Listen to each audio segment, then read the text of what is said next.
สหายพลเอกคำไต่ศรีพันดอนเกิดเมื่อวันที่ 8 กุมภาพันธ์ ปี 1924 ที่บ้านหัวโขงพาใหญ่เมืองโขงแขวงศรีทันดอนซึ่งแม่นแขวงจำปาสักในปัจจุบัน เป็นบุตรของพอนีนีลไซและแม่สายบัวนีลไซในครอบครัวชนชั้นชาวนากลาง มีอ้ายเอ่ยน้องรวมกัน 6 คน เวลาอายุ 7 ปีได้เข้ามาเรียนอยู่เวียงจันทน์น้ำพ่อเฒ่ามหาแก้ว และได้เข้าเรียนอยู่ชั้นประถม หลังจากนั้นก็สอบสิงเข้าเรียนมัธยมป่าวี ซึ่งเป็นโรงเรียนมัธยมแห่งเดียวอยู่ประเทศลาวในสมัยนั้น ท้ายปี 1941 ประธานคำไต่ศรีพันดอน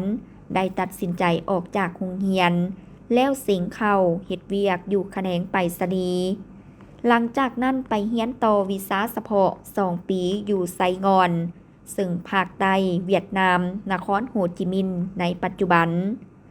ปี 1944 ประธานคำไต่ศรีพันดอนได้รับการแต่งตั้งเป็นนายสาย และได้ไปประจำการอยู่แขวงพงสาลี ปี 1946 ประธานคำไต่ศรีพันดอน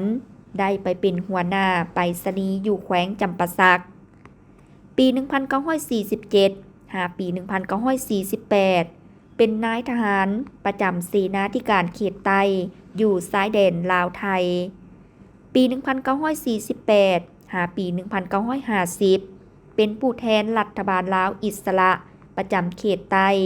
และรับผิดชอบก่อตั้งที่มั่นการปฏิวัติอยู่เขตใต้ ปี 1950 หาปี 1952 เป็นกรรมการศูนย์กลางแนวลาวอิสระ ปี 1952 หาปี 1955 เป็นประธานคณะกรรมการเขต ทั้งรับผิดชอบการทหารเขตกลาง ปี 1953 ได้เข้าเป็นสมาชิกพรรคคอมมิวนิสต์อินโดจีน ปี 1955 หาปี 1956 เป็นเสนาธิการกองทัพฝ่ายประเทศลาว ปี 1957 หาปี 1959 เป็นกรรมการศูนย์กลางภาค เป็นหัวหน้าห้องว่าการศูนย์กลางภาค ปี 1959 หาปี 1960 เป็นกรรมการศูนย์กลางภาค เฮ็ดหน้าที่โฆษณาอบรม และรับผิดชอบอยู่วิทยุกระจายเสียงของศูนย์กลางภาคฝ่ายประเทศลาว ปี 1960 หาปี 1961 เป็นกรรมการศูนย์กลางภาครับผิดชอบเรียกงานการทหาร เป็นผู้บัญชาการสูงสุดของกองทัพฝ่ายประเทศลาว ปี 1972 กองประชุมใหญ่ครั้งที่ 2 ของพรรคได้รับเลือกตั้งเป็นกรรมการกรมการเมืองศูนย์กลางพรรคเป็นผู้บัญชาการสูงสุดกองทัพปลดปล่อยประชาชนลาว ปี 1975 ภายหลังยึดอำนาจการปกครองในทั่วประเทศ ได้รับการแต่งตั้งเป็นรองประธานสภารัฐมนตรี เป็นรัฐมนตรีกระทรวงป้องกันประเทศ ทั้งเป็นผู้บัญชาการสูงสุดกองทัพปลดปล่อยประชาชนลาว ปี 1982 หาปี 1986 กองประชุมใหญ่ผู้แทนทั่วประเทศครั้งที่ 3 ของพรรคได้รับการเลือกตั้งเป็นกรรมการกรมการเมืองศูนย์กลางภาค เลขาธิการศูนย์กลางภาค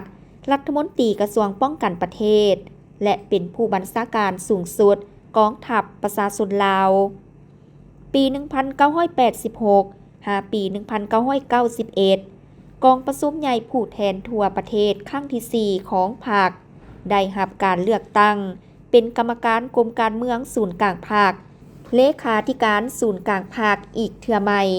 ทั้งรับผิดชอบเป็นรัฐมนตรีกระทรวงป้องกันประเทศ และเป็นผู้บัญชาการสูงสุดกองทัพประชาชนลาว ปี 1991 กองประชุมใหญ่ครั้งที่ 5 ของพรรคสหายได้เลือกตั้งเป็นกรรมการกรมการเมืองศูนย์กลางภาค และเป็นรองนายกรัฐมนตรี รัฐมนตรีกระทรวงป้องกันประเทศ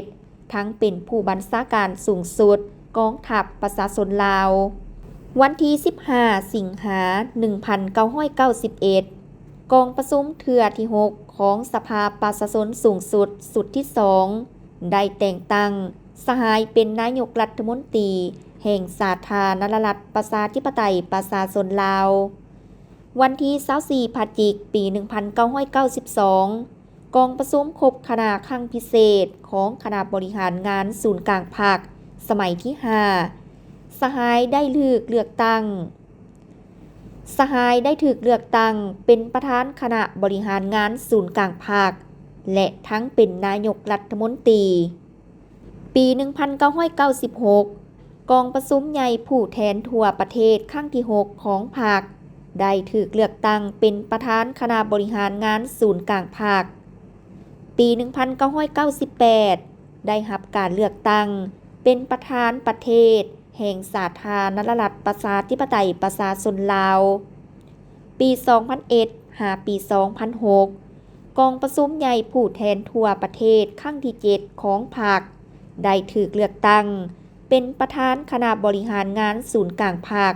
ทั้งเป็นประธานประเทศแห่งสาธารณรัฐประชาธิปไตยประชาชนลาวปี 2006 ย้อนอายุเกษียณสูงเพิ่นจึงเสนอพรรครับบำนาญสหายพลเอกคำไต ศรีพันดรแม่นนักปฏิวัติที่มีการเคลื่อนไหวอันโดดเด่นของพรรคเฮาซึ่งตลอดระยะผ่านมาเพิ่นได้ประกอบส่วนอย่างใหญ่หลวงมีลักษณะหอบด้านเข้าในการจัดตั้งนำพาภารกิจปฏิวัติของพรรคและประชาชนเฮาสหายพลเอกคำไต ศรีพันดรแม่นนักยุทธศาสตร์ที่มีวิสัยทัศน์ทางการเมืองและการทหารอันกว้างไกลสามารถตีราคาและคาดคะเนการผันแปรของสถานการณ์เพื่อเป็นเจ้าการในการแก้ไขเพิ่นกลายเป็นเพื่อนร่วมโหบที่ใกล้ชิดและสนิทสนมที่สุดของประธานไกรสอน พรหมวิหารและเคียงบ่าเคียงไหลกับผู้นำพรรคหลักคนอื่นๆในการค้นคว้าแนวทางแผนนโยบายและยุทธศาสตร์ยุทธวิธีปฏิวัติที่ถูกต้องสอดคล้องให้แก่การปฏิวัติลาวในแต่ละระยะสหายพลเอกคำไต ศรีพันดรแม่นหนึ่งในบรรดาผู้นำของพรรคเฮาที่กำคันทุงแห่งความสามัคคีเป็นเอกภาพอยู่ภายในพรรคและในทันแถวปฏิวัติทั้งเป็นสัญลักษณ์แห่งความสามัคคีเป็นปึกแผ่นของทั่วปวงชนลาวทั้งชาติมีความเคารพและปฏิบัติอย่างเข้มงวดต่อบรรดาหลักการแห่งการจัดตั้งเคลื่อนไหวของพรรค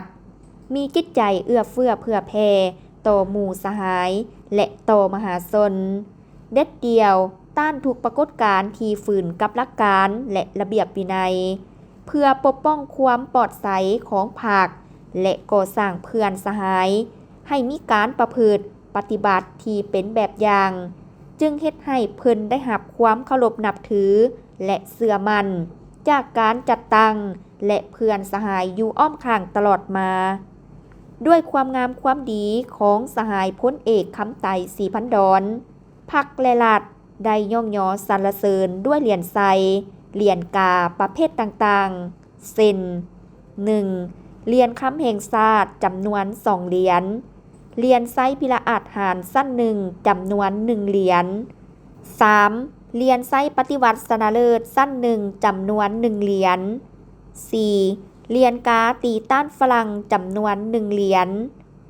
5. เหรียญกาตีต้านอเมริกาจำนวน 1 เหรียญ 6. เหรียญการระลึก70 ปีของพรรคจำนวน 1 เหรียญ